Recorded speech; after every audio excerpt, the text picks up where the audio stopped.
Open G is one of the most popular open tunings, and if you're not familiar with open tunings at all, Open G is a great place to start. It's called Open G, perhaps it's obvious because the open strings together create a simple chord of G major. Every string is tuned either to a G or a B or a D, and that makes a chord of G. So let's just look at the tuning first of all. The second, third and fourth strings, so the B, the G and the D, are as they would be in standard tuning, so that's a good start. And the other strings are tuned down a tone, that is the equivalent of 2 frets worth. So the sixth string is a D, would have been an E, it's now a D, an octave below the open fourth string. The fifth string is a G, it would have been an A, it's now a G, an octave below the open third string. And the top string, that's also a D, it would have been an E, it's tuned down now so that it's an octave above the open fourth string. So in fact we have 3 Ds, the sixth string, the fourth string and the top string. We now have 2 Gs, the fifth string and the third string, and we have a single B string as well. Now of course you can just play a chord of G by strumming across all 6 strings. Although in fact the bottom string being a D, that would give you a G with a D in the bass, and it's quite common just to leave that fifth string out. You may know that Keith Richards plays a lot in Open G, and he actually plays a guitar with 5 strings. He doesn't have that 6th string on there, so it's an Open G but with only 5 strings. So since we can play a simple chord of G by just strumming across the open strings, we can also use a single finger to bar at various frets to create other major chords. So here at the 5th fret, that's a chord of C, and at the 7th fret, that's D. So we could play a simple 3-chord song like Amazing Grace, for instance. Amazing Grace. Now we'll go to C, 5th fret. How sweet, back to G, the sound that saved a wretch, up to the 7th fret for D. Like me, G. I once was lost, but 5th for C. Now back to G. I'm found, was blind, 7, but now, and we end with a C to G. So 5th fret. I see. And if you play slide guitar, where all the strings that are fretted are going to be fretted at the same fret at the same time, if you see what I mean, then that's a great way of accessing chords by just thinking about the way those major chords could be formed. So playing a basic major chord could hardly be easier. Let's add to it then. Let's put a note here on the 3rd fret of the 4th string. I'm using my 3rd finger, you'll see why in a minute. That note's an F, so if I add that to my basic G chord, I've now got G7. Actually, I could add that on the top string instead because I've got multiple Ds. Anything that I do on the 4th string, I could copy across to the top string. So if I put it there instead, again, I've got G7. I'm simply adding a note 3 frets higher than the basic chord. Let's try that for C, barring across the 5th fret, and I could add a note here on the 8th fret of the 4th string for C7, or on the top string. And here on the 7th fret, this is my D of course, 10th fret on either the 4th string or the top string, it's going to give me D7.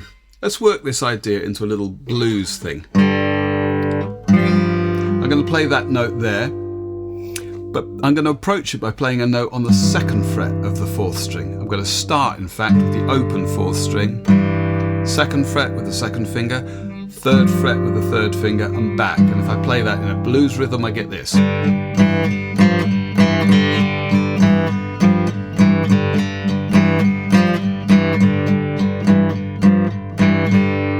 need to move the whole thing up to C now, so 5th fret. And back. Up to the 7th. 5th.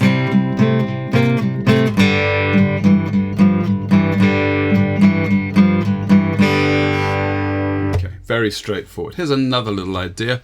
If I play a shape with the 1st finger on the 1st fret of the 2nd string and the 2nd finger on the 2nd fret of the 4th string add that to my basic shape, and I'm generally avoiding the bottom string. I get like a C inside G, so C over G if you like, but I think of this as a G chord containing a bit of C.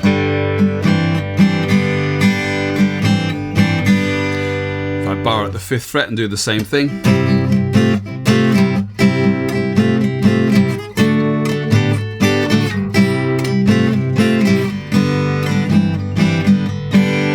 very reminiscent of the sort of thing that Keith Richards might do, and it's not very difficult. Now, of course, the 2nd, 3rd and 4th strings are as they would be in standard tuning, so anything that you know to do in standard tuning you can do here as well. Here's an A minor shape. First finger on the 1st fret of the 2nd string, I've got my 2nd finger down on the 2nd fret of the 4th string, and my 3rd finger is here on the 2nd fret of the 3rd string. At the moment that's limited to the strings that I know from standard tuning. But because the 3rd string is a G and the 5th string is a G, anything that I do on the 3rd string I can copy across to the 5th string. So in fact that, and now I've added a finger on the 2nd fret of the 5th string. I've got a re-finger thing, so my little finger's in play here on the 2nd fret of the 3rd string. That's an A minor with an A in the bass. Move that up a couple of frets. That's B minor. And I'm avoiding the bottom string because that D is a bit murky, but also avoiding the top string. Although, kind of the point of open tuning is that you get a slightly jangly sound with happy little accidents here. So this is an A minor, but if I include the D at the top, it really doesn't matter. Okay, and if I move it all the way up here to the 8th and 9th fret, I'm going to get an E minor. So I've got a G chord, an A minor, a B minor, a C, a D, and an E minor. And these are the 6 commonly played chords in the key. So I've got everything I need to play lots and lots of songs just with these simple shapes. So let's take a look at an example of these basic chords in practice. Here's the verse to Bob Marley's Redemption song. It's 2 beats each of G and E minor and C and A minor. G, of course, is just the open strings. We're going to use our minor shape up on the 8th and 9th frets for E minor, barring across the 5th fret for C, and that same minor shape down here on the 2nd and 1st frets for A minor.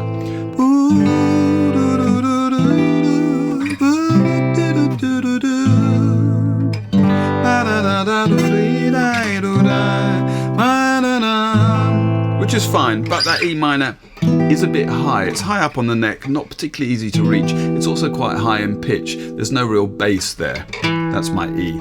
If I come down here to the 2nd fret of the bottom string, that's an E, and I could just play a G chord above it. In fact, I might just add a note on the 2nd fret of the 4th string as well. That's another D, so that becomes an E as well. I've got a D at the top, giving me E minor 7, but you know, that's kind of the point of these open tunings, is that we get notes that aren't strictly part of the chord jangling along. So G,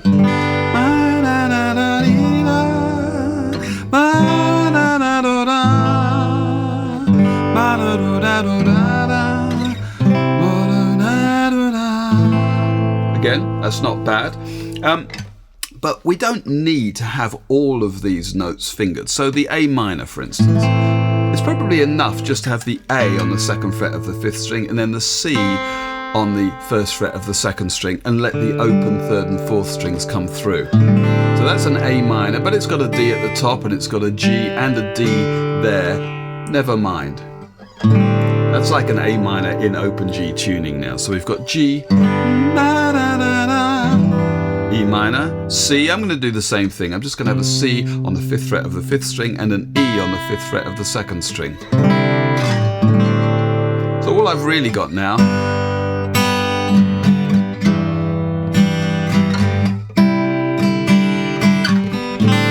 is that.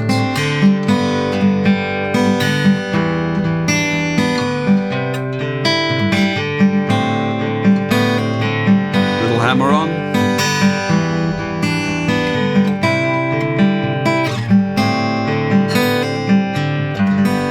Sounds not very much like the original, which is kind of what we're after. We're transforming the sound because of this open tuning, and we get a new character. And you know, Messing about in open tunings is bound to take you in a slightly different direction. Okay, let's add something to this. We're going from G to E, so we can have a passing bass note here on the 4th fret of the bottom string. Same thing going from C down to A. We could play a B in the bass. 5th fret of the 5th string down to A minor. So now we've got this.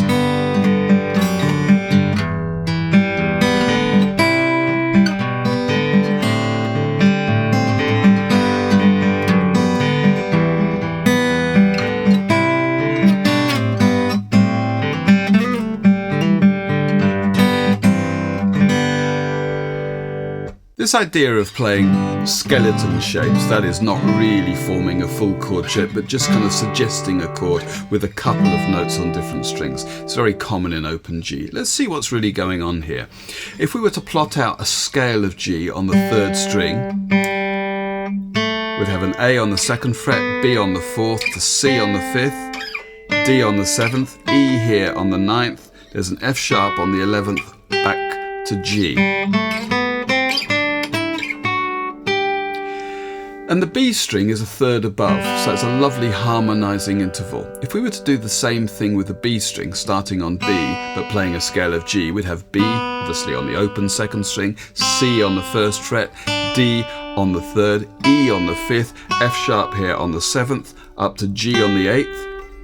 The 10th fret gives us an A, and then back to B here on the 12th fret. And if we couple those together in thirds,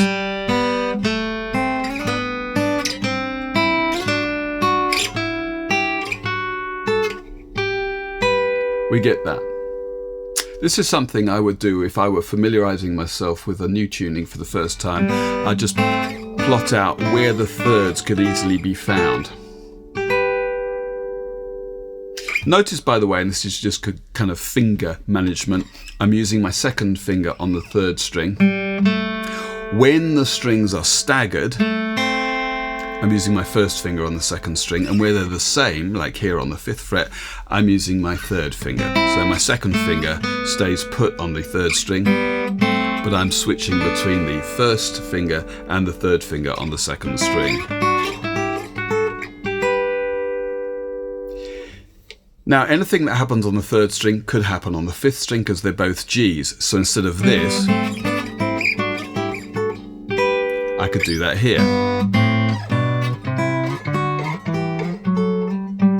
which is kind of what we ended up doing for Redemption's Song. Take a listen to Paul Brady's recording of Arthur McBride from the 70s. You'll find it easily enough on YouTube. The video quality isn't great, but the playing is wonderful. And he's using lots and lots of this kind of simple thirds displaced by an octave, so they're tenths actually, but it's skeleton shapes across the 5th string and the 2nd string, where I'm playing the bass note on the 5th and then the 3rd comes in on the 2nd string.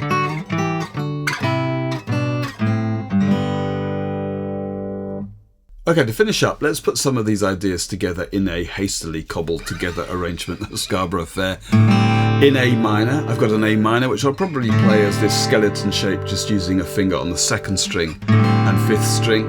There's a G, which is easy enough, of course. There's a C, which I'll probably play either as a skeleton shape here on the 5th, or maybe barring the whole thing. There's a point where I've got a C and a D in quick succession. It might be more effective to bar those together.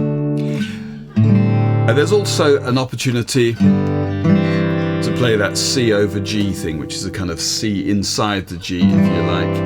Let's see what happens.